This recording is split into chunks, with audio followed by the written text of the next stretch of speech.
La tentative d'amadouer l'agresseur à la veille de la Grande Guerre patriotique s'est avérée être une erreur qui a coûté cher à notre peuple. Au cours des premiers mois de la guerre, nous avons perdu de vastes territoires stratégiquement importants et des millions de personnes. Nous ne ferons pas une telle erreur une deuxième fois. Nous n'en avons pas le droit. Ceux qui revendiquent la domination mondiale publiquement, en toute impunité et, je le souligne, sans aucune justification, nous déclarent, nous, la Russie, leur ennemi. En effet, ils disposent aujourd'hui de grandes capacités financières, scientifiques, technologiques et militaires.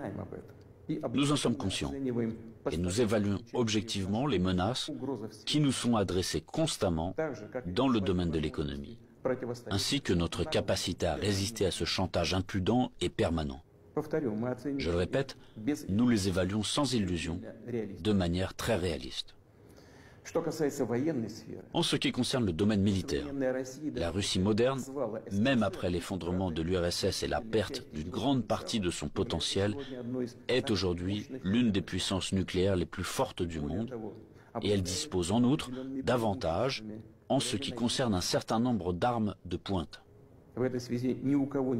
Il ne devrait donc faire aucun doute qu'une attaque directe contre notre pays entraînerait une défaite et des conséquences désastreuses pour tout agresseur potentiel.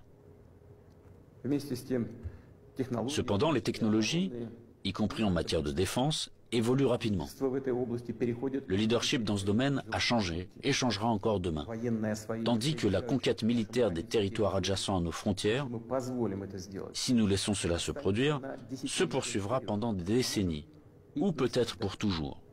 Et cela constituera une menace toujours plus grande et totalement inacceptable pour la Russie.